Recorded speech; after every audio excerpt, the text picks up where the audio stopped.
دكان الحاج محمد والعلم والفهلوي. ومرحله التجهيز قبل الدخول في مجال الاستثمار في الانتاج الحيواني لو انت عملتها صح هتوفر عليك كتير. ممكن باي مبلغ تشتغل انتاج حيواني. يعني الدكتور دوره انه يحمي اصلا القطيع من الاصابه مش انه يعالجه. جزء علم لو متوفر عندك كان حملك تلت ثروه حيوانيه في دوله.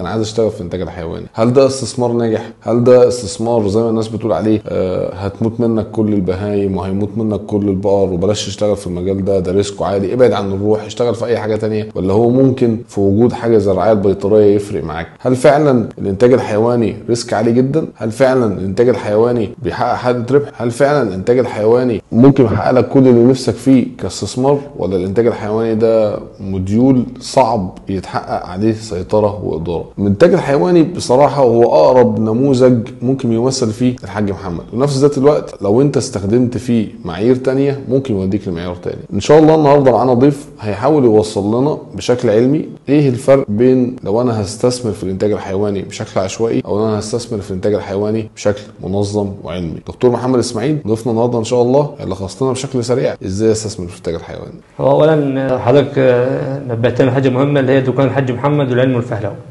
اي حاجه بيدخل فيها حته العلم دي حتى لو فيها خساره مش خساره فادحه زي الفهلوي. مبدئيا الاستثمار في الانتاج الحيواني يعتبر من حاجه بنسميها الاستثمار الامن. يعني ايه امن؟ على الاقل محافظ لك على فلوسك، ده لو انت بتقول ما بكسبش. لكن لما نبص لمكسب في مكسب، بس مكسب لمين؟ للراجل اللي بيشغل حاجته صح، للراجل اللي عارف ازاي يربي، عارف ازاي يعلف، عارف امتى يشتري، عارف امتى يطلع، عارف الدكاتره اللي معاه برامج التحصينات اللي بيشتغل عليها كرعايه. المرحله دي كلها انت هنشرحها. ما بقولك يعني هو ازاي بيكسب؟ ما هو بيخسر بس خساره فادحه ليه؟ ان دي فعلا ان هي ارواح فيها اوبئه، فيها امراض، في قله تغذيه، في حاجه اسمها المخلفات. يبقى انت في الوقت ده عايز تكسب، عايز تحافظ على فلوسك، لازم يكون في عندك رعايه بيطريه، عندك العلم وعندك العلم في كل حاجه، مش على قد الرعايه البيطريه، الحسابات اللي عندك، النظام ايه في المزرعه، المهندسين اللي معاك، يعني مش جانب بس البيطري كعلاجات. طيب تمام؟ انا عايز اعمل مشروع انتاج حيواني. تمام. ابدا من كام؟ يعني انا مثلا لو اتكلمت على اي بروجكت واحد يقول لك مليون جنيه، 500,000 جنيه، 600,000 جنيه، الانتاج الحيواني بيبدا من كام؟ الانتاج الحيواني ده اولا انت باي فلوس ممكن تبدا انتاج حيواني، لكن انا راجل عايز استثمر مثلا في العجول البقري، انا المفروض مش يكون عندي اقل من 30 عجل. ليه؟ عشان لو انا هربي مربوط العامل عندي بيخدم على 30 عجل مربوط، اللي هي الخدمه ايه؟ مياه شرب ليهم، اكل، ازاله السبله من تحتيهم. يعني انتاجيه الموظف العامل عندي بياخد 30 عجل يقدر يراعي 30 عجل. طب انا مثلا ما معيش ال1,200,000 دول، هل اقول لك ما تشتغلش انتاج حيواني؟ لا، انت ممكن باي مبلغ تشتغل انتاج حيواني، بس على حسب توظيفك انتوا. هل حضرتك اللي هتخدم؟ هل المبلغ بسيط؟ اشتري غنم، اشتري ماعز، اشتري فحال صغيره؟ طب انا لو مواردي محدوده ترشح لي اشتغل بكام؟ لو انا معايا من 200,000 ل 500,000 اشتغل غنم ولا اشتغل؟ والله الفيه ديت ممكن تشتغل غنم وتشتغل حاجه اسمها فحال صغيره اللي هي يفطر فحال جمسي، يقدر يشتغل بالفيت اللي هي ال 200 ل 500,000 دول. لان ال 200,000 وال 500,000 بالنسبه للغنم ممكن يشتغل في اقل حاجه في 50 خروف معاه لحد 80 خروف، ده كويس. وال 50 و 80 خروف ممكن يخدمهم عامل واحد برضه. طب معلش يا بروف، هو بتقعد قد ايه دي؟ يعني السنه، يعني كام شهر انتاج؟ ابيع امتى؟ بص حضرتك، احنا عندنا انتاج حيواني بنقسم كذا حاجه. اول حاجه في اسمها دوره تسمين، ودوره التسمين دي بيسموها على حسب العجل ووزن العجل هو داخل، اللي عنده دوره ممكن تبقى 4 شهور، ودوره 6 شهور، ودوره سنه كامله. طبعا في عندنا في راس المال حاجه اسمها عاده راس المال السريعه. طب هي عاده راس المال السريعه ديت كل ما تقل المده اللي هي 4 شهور بقى او 6 شهور، مش السنه. يقول لك لا، السنه انا مربع على الموسم. يعني على الموسم انا هدخل العجول من الوقت من قبل العيد عشان اطلعها في العيد اللي جاي، اللي هو يستغل موسم العيد.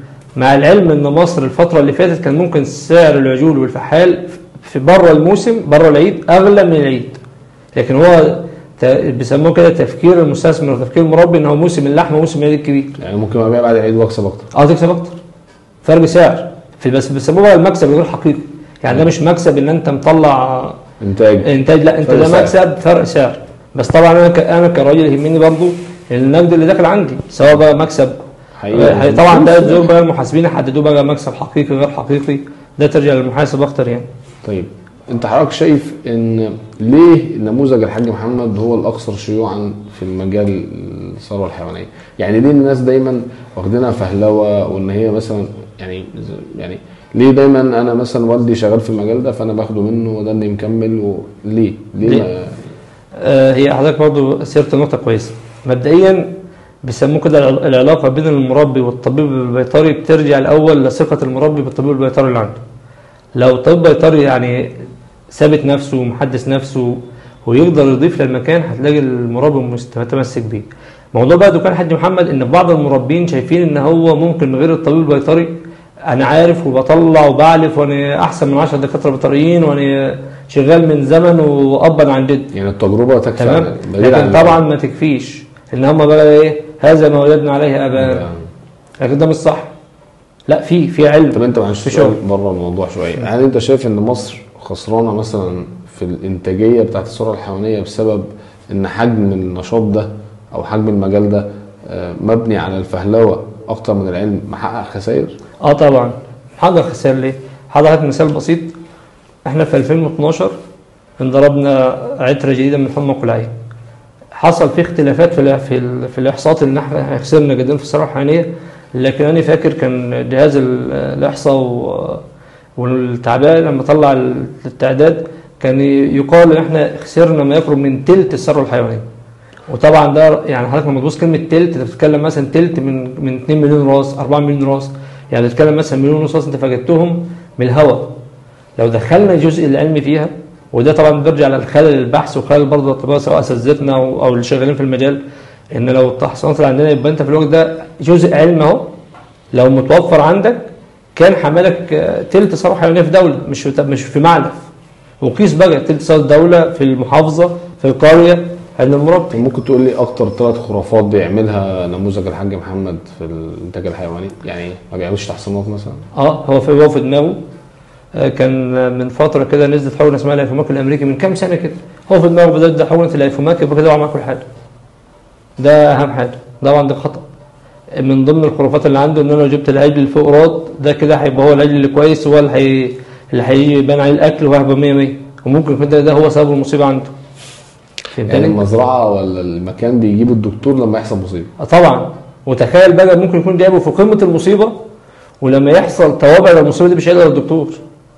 يعني هو ينسى الاموات والنافج في العجول في الفتره اللي قبل الدكتور، وما يركزش بقى اللي يقول ده مات معاك عجل مات معاك 2، وده يكون اصلا مات قبل الدكتور 16 و18 و20 عجل. طب هو في نسبه فقد معينه المفروض واحد يعمل حسابه عليها لو هيشتغل في المجال ده؟ هو تقريبا المفروض لو الاعمار الكبيره ما بتزيدش عن 1 في ال1000 او 1%، ويعني طبعا سوري من 1% ديت وتبقى رقم كبير في الاعمار الكبيره.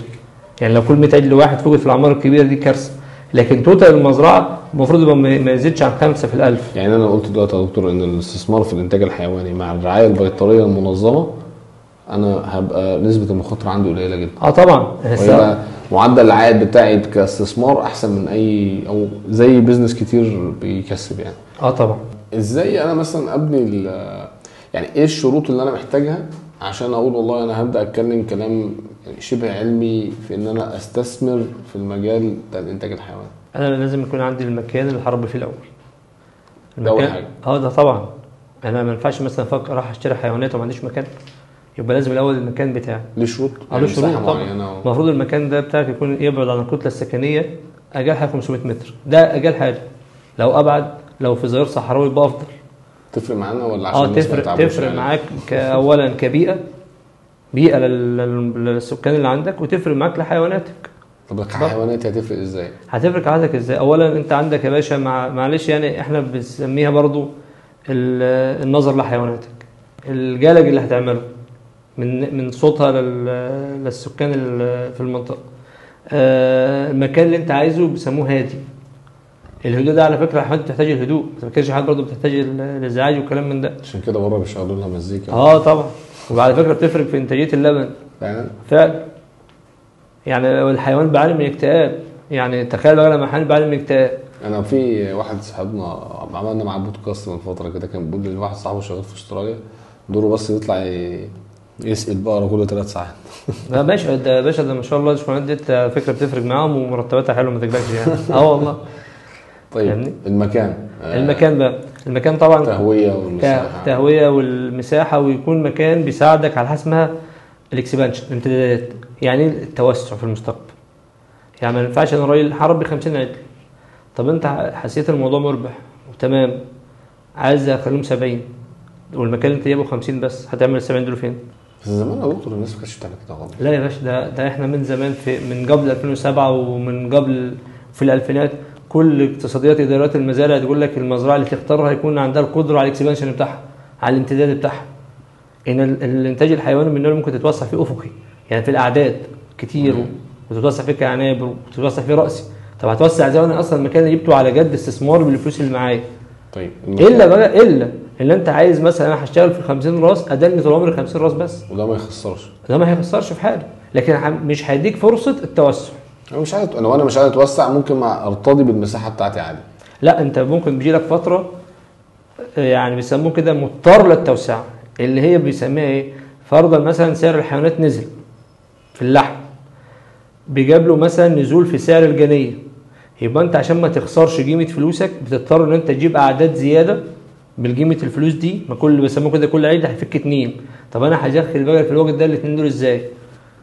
لو دخلت 50 كال50 انا كده هتخسر من قيمه فلوسك. يعني كاستراتيجي انا لازم ارسم البروجكت ده اصلا من الاول وابقى عارف مساحته وعدد الناس من بتاعه. الافضل، من الافضل. واتجاه المزرعه هل هي عكس اتجاه الريح ولا مع اتجاه الريح؟ هل الحاجات دي بتحصل يعني؟ طبعا في ناس يا باشا دلوقتي في مصر بالذات المزارع المنتظمه، يعني تخيل مثلا واحد يقول لك ايه، ازاي في المزرعه 7000 راس وبتكسب والفلاح اللي عنده بقرتين بيخسر؟ يعني ايه اصلا مزارع منتظمه؟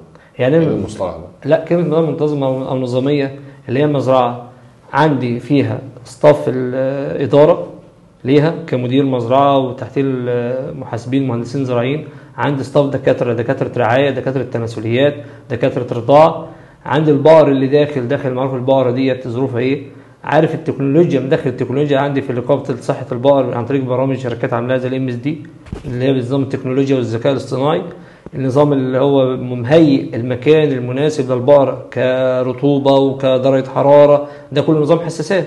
يبقى في دلوقتي البقره ديت عايشه في مصر بس عايشه في البيئه بتاعتها هناك مش في مصر. عملها ازاي؟ عملها بكل الذكاء الاصطناعي والحاجات دي. طب ازاي يا دكتور الحاجات دي هتفرق معايا في البرودكتيفيتي؟ طبعا. بص يا معالي الباشا، انت حضرتك لو هديك مثال بسيط على البقره الحلاب، العيله الصغيره من صغرها لو مش عانت من هيت ستريس اللي هو حاجه اسمها الاجهاد الحراري او الاحتباس الحراري، العيله دي تفرق عن اختها الثانيه اللي مولوده في نفس المكان بس بتعاني من احتباس حراري، بتفرق من 300 كيلو لنص طن لبن في الموسم بتاعها. يعني هي لو عاشت عندي 6 مواسم 3 طن لبن، 3 طن لبن النهارده 51,000. شوف الفرق بين دي ودي، وهي دي عجله ودي عجله، بس دي اتولدت في مكان مناسب ودي اتولدت في مكان تعاني من احتباس حراري. ده ناهيك بقى عن الامراض، انا بكلمك على اجهاد حراري نتيجه الجو بتاعنا مش اكتر من كده. لو رجعت لموضوع المكان، هل المكان برضو تاسيسه بيقيني من الامراض؟ يعني نسبه التهويه والمساحه هو مفروض الطبيعي لو انت بتربي في مكان مغلق ان انت عندك التهويه تلت المكان. يعني ايه تهويه تلت المكان؟ لو عندي مثلا سيل المعلى في 100 متر يبقى انا عندي التهويه الشبابيك والكلام دي 30 متر 33 متر وكسر، ده المفروض.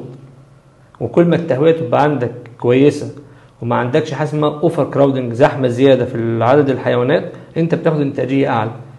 زي الناس مدخله اترس ورايح دماغك وبتاع. ما اترس بس دي ورايح دماغك، بيطلع عندك سرده كتير في العجول، بيطلع عندك فرزه في العجول، عندك امراض كتيره معرض ليها بتسبب نفوج للعجول.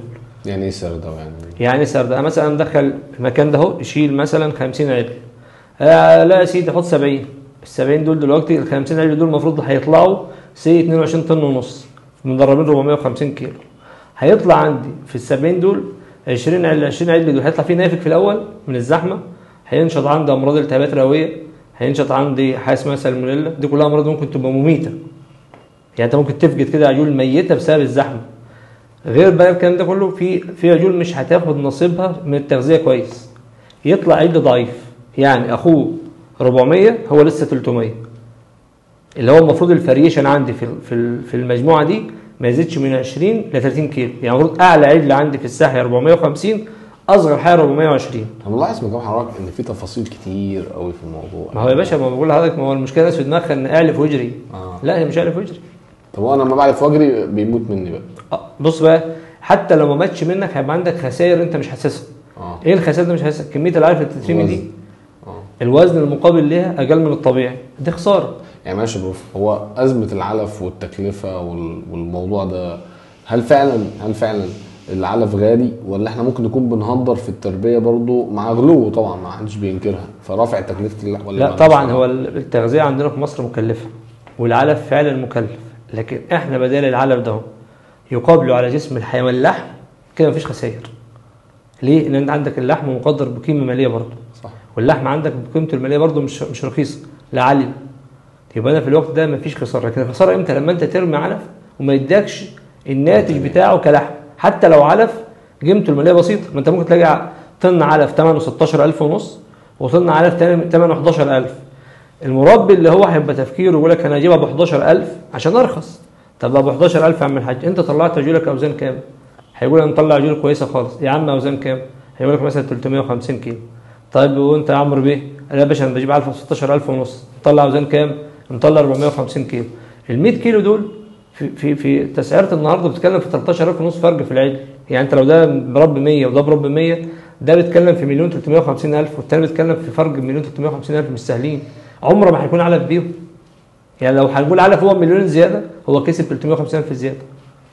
بص حضرتك ازاي؟ يبقى كده المقارنه دي لا، اعلف انضف حاجه وراعي، بيسموها فكر دايما في الحاجه الكويسه، بلاش الحاجه الاقتصاديه. مش هنقول لفظ تاني عليها يعني. طب ليه ما اقولش بقى لو انا واحد تاني اقول لك الدكتور، هو عشان كده انا ما بحبش اجيب دكتور البيطري، بيكلفني ويقعد يخليني اجيب اغلى حاجه ويقعد يخسرني عشان هو بيحب كده ويبان ان هو لا، هو الدكتور البيطري المفروض يبقى معاه القماشه واسعه خالص، بس يفصلها على حسب الزبون.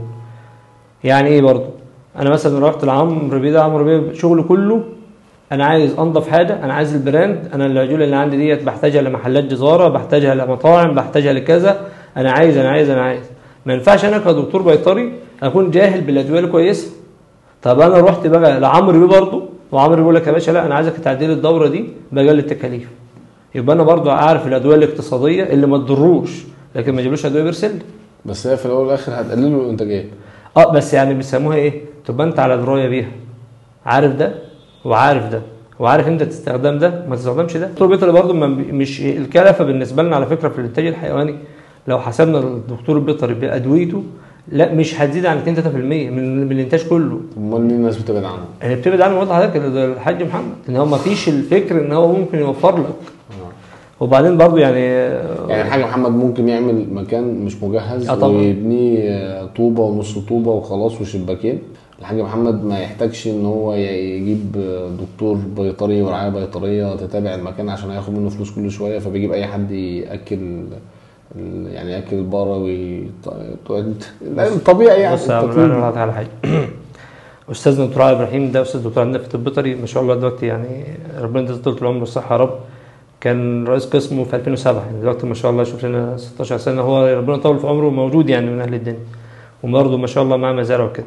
كان دايما يقول جمله كانت في دماغي على طول: الطبيب البيطري مش ابره وسرنجه. يعني ايه مش ابره وسرنجه؟ يعني الطبيب البيطري مش على قد يدي الحقنه والدواء. اي حد ممكن يدي الحقنه والدواء دي كوصف، لكن الطبيب البيطري المفروض فاهم في الرعايه. فهم الرعايه ده هيوصله لمين؟ للمربي. طب المربي، هل المربي ممكن تجاب له مشاكل رعايه ملهاش علاقه بالامراض؟ هو ممكن المشكله عنده في رعايه تودي عنده مظاهر مرض. يعني هو لو مكتم هيبان اعراض التنفسيه على الحيوان، هو هيدي علاجات لالتهابات رئويه وهيكلف نفسه علاج للالتهاب الرئوي، وهي المشكله عنده تهويه وليس التهابات ايه؟ وكلف، ودي تبقى فلوس كلفه كتير. هيخش دكتور فاهم هيقول له يا عم زود التهويه بس، مش هيعالج. مشكله ثانيه زي الحموضه اللي زادت نتيجه الاكل. يعني الدكتور دوره انه يحمي اصلا القطيع من الاصابه، مش انه يعالجه. الله ينور على حضرتك. يعني ده الوقايه خير من العلاج. الله ينور على حضرتك. برضو انا فاكر كان في جمله قلناها بينا وبين بعض كده من فتره، اللي هي ليتس تو فاكسينيت، دعنا نحصن. انا من رايي البسيط المتواضع، لو انا عندي طبيب بيطري فاهم وقايه صح وفاهم رعايه صح، بالنسبه لي انا حتى لو انا مربي وليس اخلع عباده الطبيب البيطري، انا هو بالنسبه لي افضل واحسن من الطبيب اللي بيعالج، حتى لو الطبيب اللي بيعالج شاطر. ليه؟ ان بتاع الوقايه ده حمال المرض، يعني انقذني من المرض النجيل. طب المرض جه هيبقى حتى خسائره بسيطه، لكن بعالج انا ببقى حبوبين طاره وطارتين. هل في مواسم معينه للامراض بتبقى معروفه؟ يعني احنا كان الاول الامراض عندنا كانت بنت اصول شويه، كان معروف مواسمها، لكن الفتره اللي فاتت دي التطورات والعترات الجديده بقت تيجي في اي وقت. لكن معروف مثلا الشتاء كان يمتاز بالحمى القلعيه، لكن دلوقتي الحمى القلعيه ممكن تظهر في الصيف بالعترات الجديده.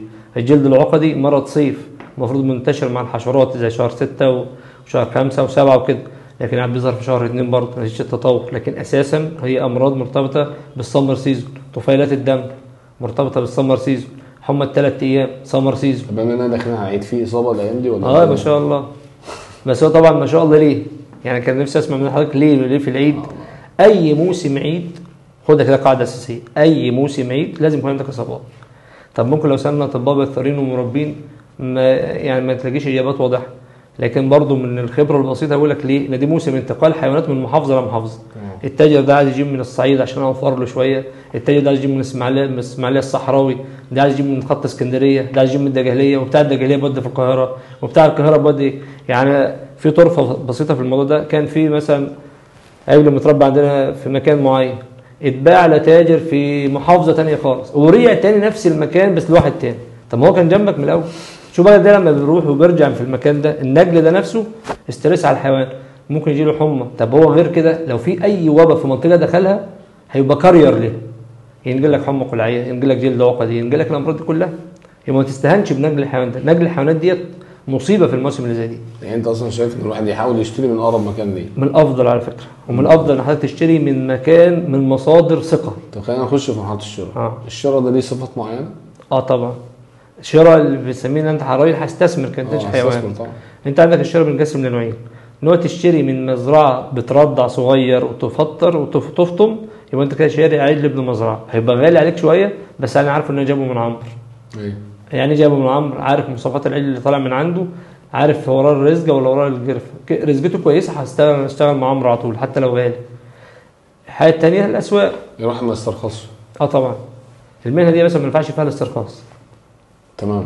خالص. يعني كل اللي متكون عنها صوره ذهنيه ان الناس تسترخص في اي حاجه، تسترخص في بنى المزرعه، تسترخص في شراء الحاجات، تاكل يعني البهيمه او البقره اي حاجه. الباشا دلوقتي بيسموا كده الحيوانات المال غالي، يعني العجل الصغير بمبلغ فعلا. يبقى انت معلش انت اللي عنده 4 بقرات دلوقتي معدي. ما شاء الله ربنا يحميهم. مش قصدي لا انا بقول ما شاء الله ربنا يحميهم. يعني انت بتكلم ان هو انت بتحمي مالك ده كله، ده جال المصاريف. وبرضه الحيوانات هي اللي بتصرف على نفسها. انت بتصرف من جيبك دلوقتي، لكن هي لما تمنها يبقى انت ما بتصرفش عليها حاجه، هي بتصرف على نفسها. طيب احنا في الشراء لازم نشتري مكان ثقه. اماكن ثقه او تاجر ثقه. ايوه. وايه تاني؟ تاجر امين. بعد كده بقى اللي بيسموه مين اللي بيستلم عندك في المزرعه. لو في طبيب بيطري بيستلم ما شاء الله، يبقى افضل ما يفحص لك العجول صحيا. ممكن يقول لك دي ما تنفعش تاني. طبعا من الافضل. وده دور الدكتور اصلا. ده دوره ان هو فعلا ماسك مزرعه او مشرف عليها، يبدا يختار اجود عجول صحيا والمواصفات العجل اللي يبدا معاه يديه مقاسات كويسه في اللحم. مش انا اجيبهم له وبعد كده اقول له ايه رايك؟ تعالى اتفضل يا فندم. هو انا بقى داخل السلام عليكم عندكم حاجه تعبانه النهارده كده؟ لا ما ينفعش. هو انت لازم تبقى مشارك الدكتور معاك في القرار ده. انا ملاحظ يا دكتور ان احنا مرحله البريبير او مرحله التجهيز قبل الدخول في مجال الاستثمار في الانتاج الحيواني، لو انت عملتها صح هتوفر عليك كتير يا فندم. بص مش عايز اقول بص انا دايما بقول ايه، تفكير ربع ساعه ونص ساعه وساعه وساعتين ممكن يديك الاند ريزلت في 5 دقايق، لكن انت ممكن لما مش تفكر الساعتين دول مش هتوصل لاند ريزلت كويس. لا انا افكر ساعتين وافكر 24 ساعه ثانيه المشكله، بس انت لما تدي قرار صح في الاخر تاخد نتيجه كويسه. طيب العنصر الثالث اللي هحتاجه بعد ما اكون اخترته واشتريته الدكتور استلمني، مرحله بقى الرعايه، لازم يكون شخص عامل ازاي؟ في اولا يعني طبعا احنا ينقصنا العماله المدربه. يعني انت بتسمع كتير يقول لك البطاله في تدور على عامل كويس في الانتاج الحيواني عمله نادره، اللي هو برضه هتلاقيه بجنب التكلفه مكلف، ان هو عارف ان هو كويس في الشغل عايز مرتب عالي، لا اديله ده ما استرخصش فيه اي فلوس. وفي فترات معينه كده في الانتاج الحيواني انا محتاج عامل كفء، زي مثلا اللي هي العمر الصغير كرضاعه، عمر الفطام، عايز اعمل كفء، عمر العجول الكبيره اللي حتى هنهيها كلحم. يبقى دي في العماله دي مش كتير على فكره، مع العلم ان احنا عندنا دبلوم زراعه في اقسام انتاج حيواني، مع العلم ان انا عندي برضو مهندسين زراعيين في عندها اقسام انتاج حيواني. ده كلها بتلاقي في الاخر قله قليله بتشتغل القصه دي. طيب انا دلوقتي خلاص يعني اقتنعت وعايز اشتغل في الاستثمار بتاع الانتاج الحيواني، انا محتاج ابدا براس مال كام؟ لو انا بتكلم في مشروع عادي يعني يبقى عندي يكسبني ويعمل لي هامش ربح، هامش ربح الانتاج الحيواني اصلا كام في المية؟ بص يا معالي الباشا، هو المفروض الدراسه بيسموها دراسه الجدوى الاساسيه ان المشروع بيلم ثمن وتكلفته خلال 5 سنوات، لو ديك 20% كل ايه؟ يعني استرداد راس المال بعد 5 سنين. دي مفروض. لكن انت عندنا في مصر في تقلبات في الاسواق بتحصل، هي الهبوط والطلوع ده، لا انت ممكن تتفيد ان انت في دوره معينه انت ما عديت 20% دي في كمكسب. تمام؟ وفي مشاريع عندنا في الانتاج الحيواني اللي هي فئه اللي هي ان انت ترضع عيل صغير وتطلعه وزن 130 كيلو تفطمه، ده في السريع كل شهرين بتدور راس المال، كل شهرين بتدور راس المال. ممكن انت مثلا خلال ال 12 شهر تعمل لك 6 دورات 5 دورات، تلف راس المال بسرعه. يعني ممكن تلفه مثلا في خلال اقل من سنتين، مش هتكمل انت ال5 سنين، في الوقت ده هتلاقي عائد الربح 45% على الاقل خلال السنه. لكن لما تيجي تسال بقى الاخوه المربين يقول لك بخسر، ما بكسبش، ومع كده شغال، ومع كده مزود مرتبات الناس اللي معاه، بس تساله يقول لك بخسر. اصل انا من الناس المقتنعه ان الانتاج الحيواني والمجال الزراعي من المجالات الاساسيه اللي بتحمي البلد وتوقف الطبقه المتوسطه على رجال، وعمرها ما هتبوظ يعني، عمرها ما هتنتهي. بص يا عم حضرتك، اهم حاجه عندنا احنا معلش اكل، تغذيه وشرب. الحاجه المرتبطه بالاكل دي لو احنا بنسموها اشتغلناها صح ما فيش فيها خساره، سواء زراعه كمحاصيل او سواء كانتاج حيواني من ناحيه بقى البان، فراخ، لحوم، اسماك، كل ما يرتبط بالانتاج الحيواني، مش حاجات بس المعالف في التسمين. لكن ينقصنا حته ان انت تدخل العلم في كل حاجه. طيب انا دلوقتي زي ما قلنا في الاول العيد قرب والناس بتشتري اللحمه غاليه، فكله بيقول لك يا اخي والله الواحد يفتح له مزرعه، ده يعمل له كذا يعمل له كذا. هل فعلا بعد العيد كده بتلاقي عدد المزارع زادت والناس؟ لا للاسف. هو اللي بيحصل ايه؟ احنا عندنا الانتاج الحيواني ده في ناس واخداه هوايه، يعني حتى لو لا قدر الله خسرت في فتره دي مكمله، ما تقدرش تتخلى عن الانتاج الحيواني. في ناس بقى بتخش ايه زي الاستاذ عمرو كده، داخل يعمل ايه؟ انا هجرب نفسي المره دي، خسر الاستاذ عمرو ما بيشتغلش تاني. الانتاج الحيواني مش كده، الانتاج الحيواني المفروض تحسب له انا داخل انتاج حيواني على الاقل اشتغله 5 سنين، ما اشتغلوش كده في موسم واسيبه، مش استنى اللقطه واطلع. ما انا ممكن اقعد اخسر كل سنه. لا لو هتخسر كل سنه يا باشا ده هيبقى ليه في حضرتك.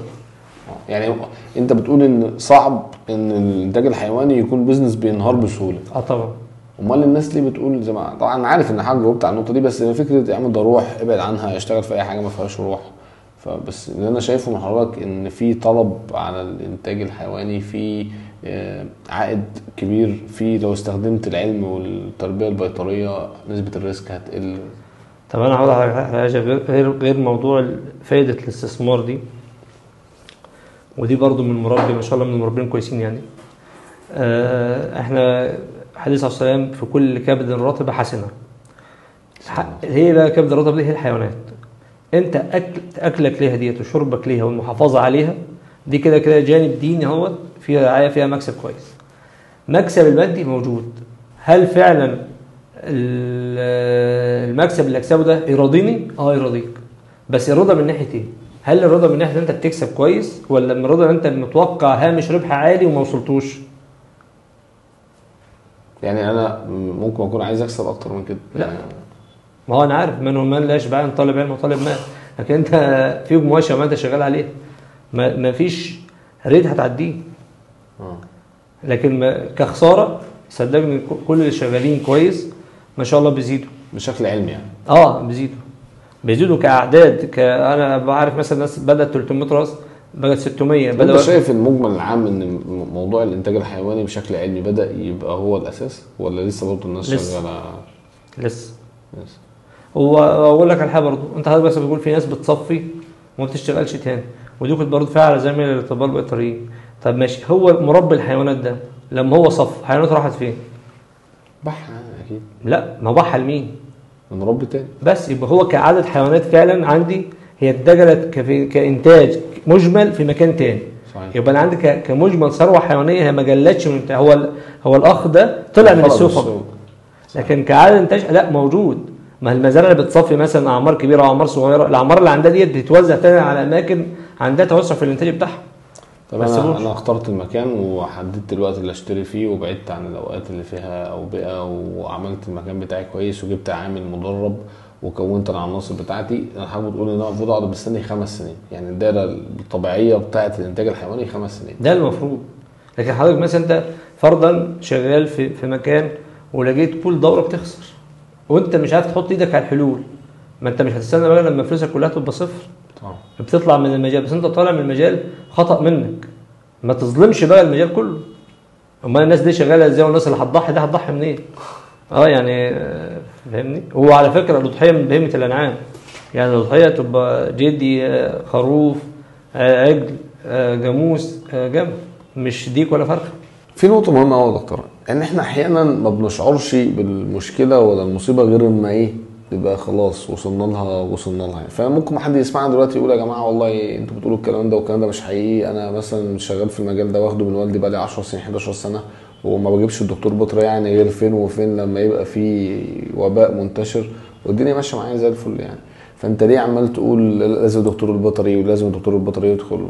اشمعنى الفتره دي بالذات اللي حضرتك بتصمم فيها ان وجود الرعايه البيطريه حاجه اساسيه؟ وفي نفس الوقت لو تدينا اكتر الامثله اللي انت زعلت فيها ان في مكان صارف وعامل وجايب عدد كبير من مثلا عدد من البقر او من الحيوانات يعني، وفي رغم ذلك فقدهم لسبب اخر. هل ده بيحصل ولا حصل معاك؟ بص يا فندم، انا من فتره قريبه كده كنا في مشكله يعني. المشكله ديت في ناس يعني ما شاء الله عندهم مصنع علف وعندهم استثمارات كتير بس حبوا يخشوا الانتاج الحيواني. هم كلمه انتاج حيواني يا دكتور ان انا عندي حيوانات. طبعا. اصل والله الحقيقه معظم الناس اللي بيسموهم الطبقه الغنيه بعد ما بيكون عمل مشاريع بتلاقي في الاخر بيستثمر انتاج حيواني. يعني كان عايز اجيب بقرتين والف بيهم في البلد. براحتك يا باشا. براحتك، انتاج حيواني برضه. تمام. ما البقرتين من دول مبلغ مش سهل برضه، مش انت هتشتريهم لي بقى؟ تحت امرك كمان. يبقى المهم ما شاء الله دخلوا بقى في قلب جامد وجابوا 100 عجل اللي هي بيسموها وزن 140 150 كيلو دي لحد 170 كيلو عشان يربوهم دوره تسمين يعني. ربنا كرمهم بالحاج محمد، قال لهم يا باشا ما تجيبش دكاتره بيطريين، انا اشتغل من 10 دكاتره بيطريين. اتفضل يا عم الحاج.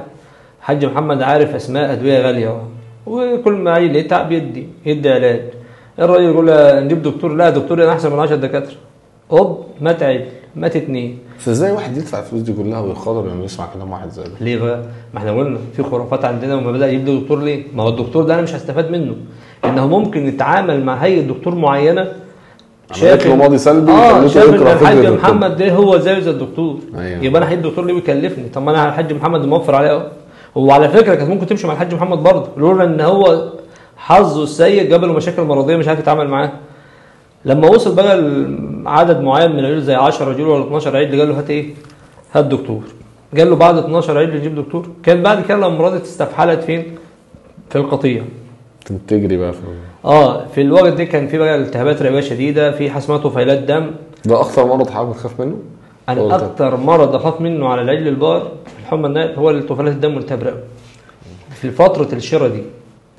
تمام. التهابات الرئويه بانواعها سواء فيروسيه او بكتيريه يعني، وادويتها مكلفه وبتضرب لي العجل في التحويل بتاعه. وما شاء الله جابوا دكتور فاضل اللي عمل اللي عليه، بس برضه الدنيا كانت فتحت يعني. استلمنا العيول ديت 60 عجل. تخيل بقى لما تبقى رايح على كيس تشتري ان هم 100 يبقوا 60 و60 دول منهم 9 في عنايه مركزه بين الحياه والموت و51 موجودين يعني عالم هيبقوا كويسين ولا. بعد بقى علاجات وكلام من ده ربنا سهل والدنيا هديت يعني. بس طبعا فقد كده 40 عجل على الكيس هيستوري بتاعته.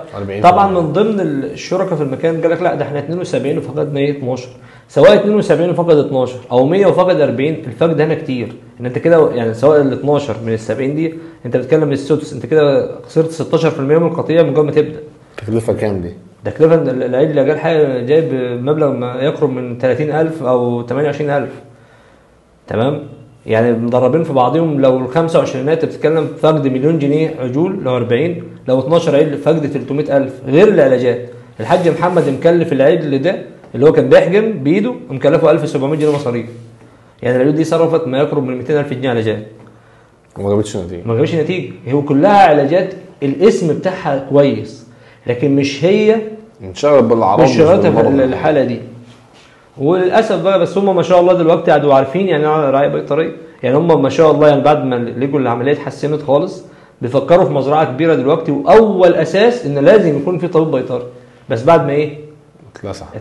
اتلسع في مبلغ جامد. طب لو مش كان اتلسع كان هيكمل مع الحاج محمد هات ما يقع. فهمتني؟ وخد بقى من الامثله جاز عمر كتير. يعني مثلا الحمد لله من احنا من فتره كده لو رجعنا ورا 25 سنه 26 سنه او 30 سنه كان مصر عندها حاجه اسمها الطاعون البقري. الطاعون البقري ده كان مصيبه، لكن الحمد لله دلوقتي مصر خاليه من الطاعون البقري.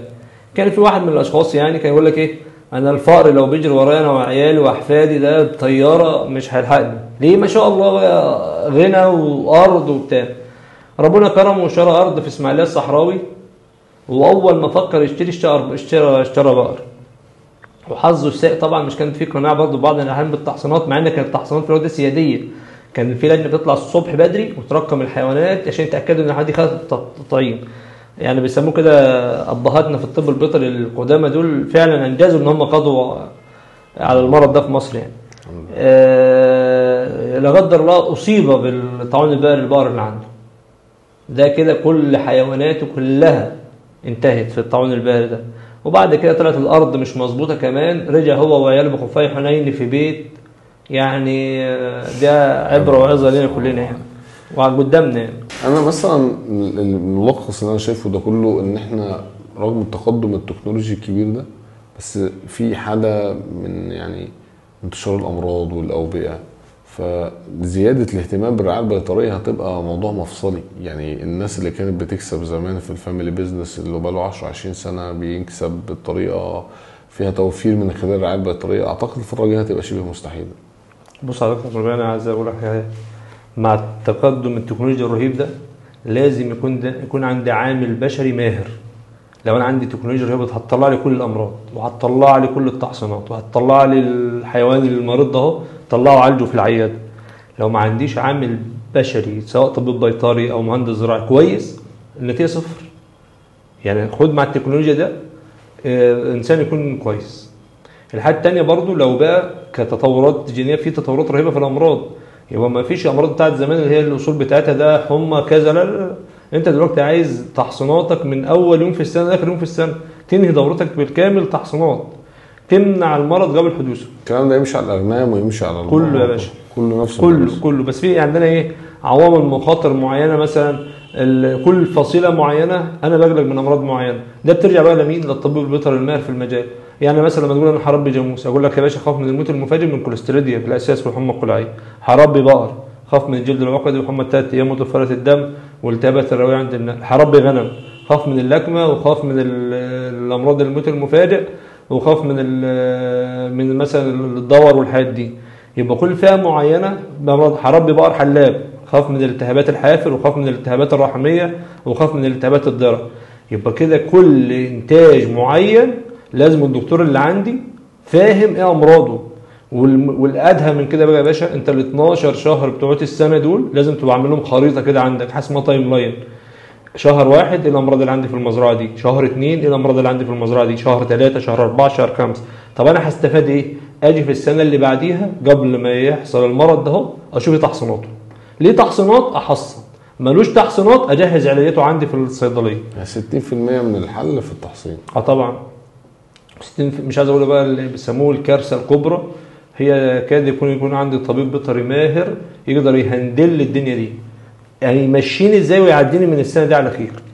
ربنا يكرمك يا دكتوره وينفع بيك ويبقى الحلقه دي حلقه مثمره لاي حد شغال في المجال الانتاج الحيواني يا باشا نساعد معاك والله يشتغل بيها. ومهم بقى ناكل حته لحمه عامله ازاي في العيش في الاخر. بص يا باشا انت احلى حته يعني احلى حته تتاكل ايه؟ كان استاذنا الدكتور علاء المرشدي ربنا يديه طول العمر والصحه برضه كان يقول كل لما ترجع ورا احسن. يعني كل ما ارجع ورا برضه بس العجل بيبقى واقف انا هتلخبط. لا مع الباشا لا راس العجل كده ده قدام اهو. يبقى انا عندي بيت الكلاوي، عندي عرج الفليتو، عندي وش الفخده، عندي الموز، دي كلها قطعيات في خلف الحيوان. طب في قدام، في قدام، بس بتكلم كقطع. طب سيبنا بقى من كلام الطب البيطري. الرسول صلى الله عليه وسلم قال لك اشهى اللحوم ما التصق بعضه. يبقى اي حاجه قريبه من العظم هي اشهى اللحوم. تمام. يبقى في الوقت ده دي اشهى حته لحم. اشهى حته لحمه تاكلها هي لحم الضاني. اخف لحمه تاكلها لحم الماعز. طب انا لو جبت مثلا برضه الضحيه بتاعته لقيت لحمتها مش حلوه، دي احتمال يكون التغذيه بتاعتها ما كانتش كويسه، اللحمه طعمها مش حلو او حاجه، ممكن يكون ده يرجع للتغذيه دي. انت يا باشا انت كده فتحت الموضوع جامد خالص. اولا التغذيه ديت هي عامل اساسي في تشكيل اللحم اللي عندي. اشهى لحم تاكلها هي اللحم اللي بيسموها ماربلنج ابيرنس، اللي بتخلي الدهون متخلخله داخل العضله. ده بترجع في التغذيه، ممكن ترجع في التغذيه او سلاله العجل. يعني في عجول عندها القدره ان سلالتها بتحول الدهون داخل العضله نفسها مش بره العضله. ده بتخلي اللحم مستساغ اكتر وطعمه احسن. التغذيه انا عندي مثلا لو بتحط كسب الكتان على العلف اخر شهرين بيحول لي الدهن ده اللي هو بره العضله بيدخله جوه العضله، اخد الشكل الرخامي. كلمه باربنج ديت اللحمه نفسها، شفت شكل الرخامي اللي هو لون غامق في ابيض، الطبقات دي، بس الدهن مش بره، ده داخل العضله نفسها. دي على فكره اغلى لحم. حتى في سلاله يابانيه اسمها الواجيو، هي الدهن بتاعها متخلخل جوه العضله، تنفع في الشوي والكلام من ده والطبخ والكلام من ده، هي اغلى لحوم الماربل جامبيرنس. اما كلحم بقى وطعم، ده انت الضحيه بتاعتك هتذبحها ازاي؟ انا بس حضرتك هتذبح ضحيتك ازاي؟ انت ذبحت اهو، هتعمل ايه بعد الذبح؟ بعد ما ذبحت؟ مش هعمل ايه؟ هسلخها يعني وهاكلها؟ سلخت. بعد ما سلخت رد عليا عشان برضه اسيبها تبرد انت بتعمل كده يعني بسيبها تبرد؟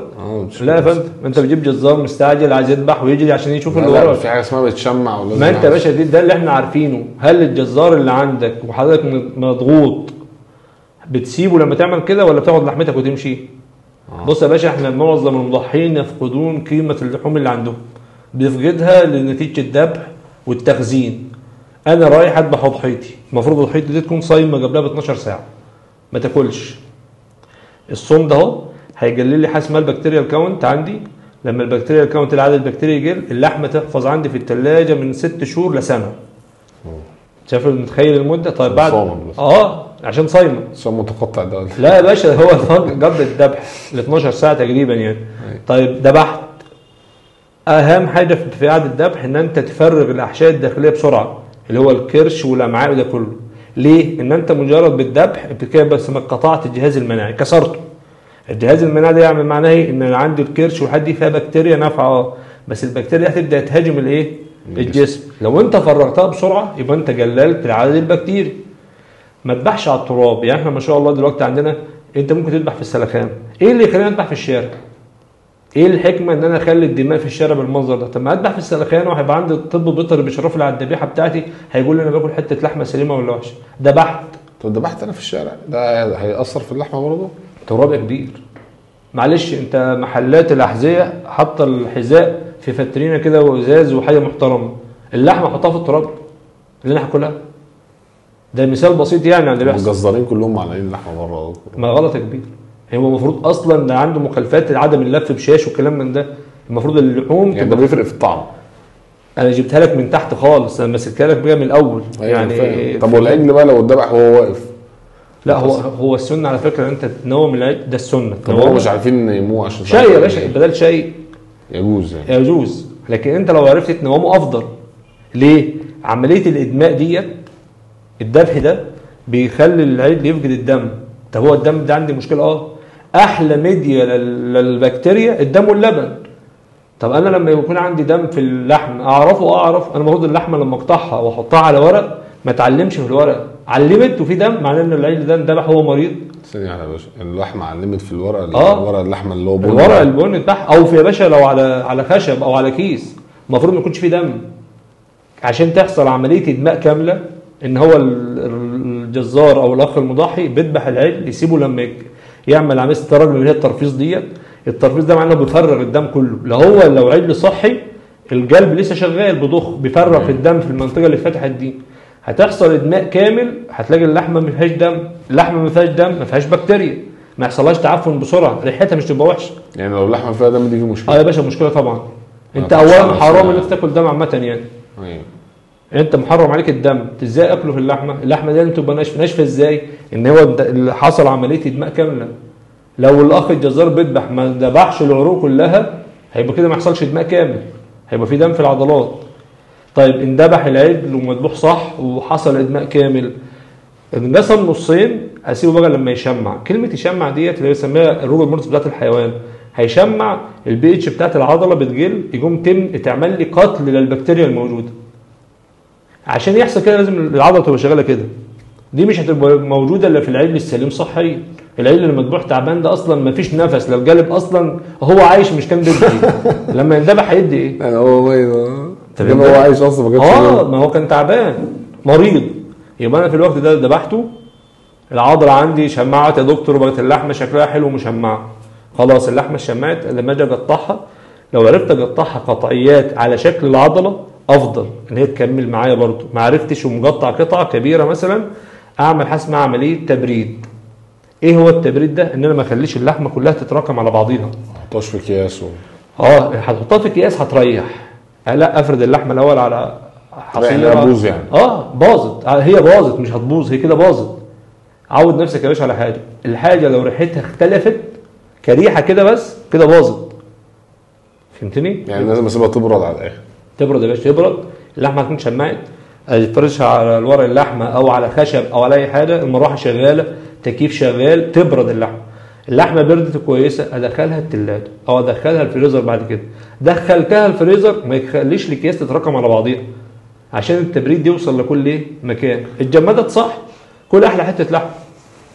ربنا غير كده يا باشا ما صعب. معلومات قيمه طيب معلش في حته من السنه برضو ان انت تاكل كبد الاضحيه بدري، ده طبعا ميزه ان الكبد كله دم.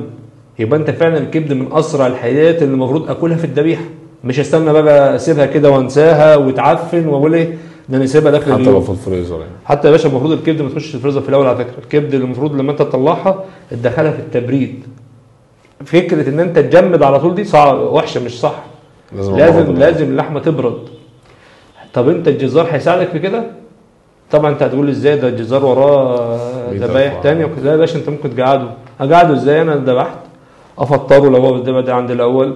طب يا باشا ابدا لي في نص الاضحيه اللي هوزعه، طب النص كذا، تبدا ان انت تقدر تتهندل الجزار. كل ما تكسب وقت في الذبح احسن لك. دكتورة احنا خدنا كمية معلومات رهيبة، الله يخليك، وربنا يجعل في حسناتك، وربنا ينفع بالناس كلها، وكل سنة وانتم طيبين، وان شاء الله تكون حلقة مفيدة ومثمرة.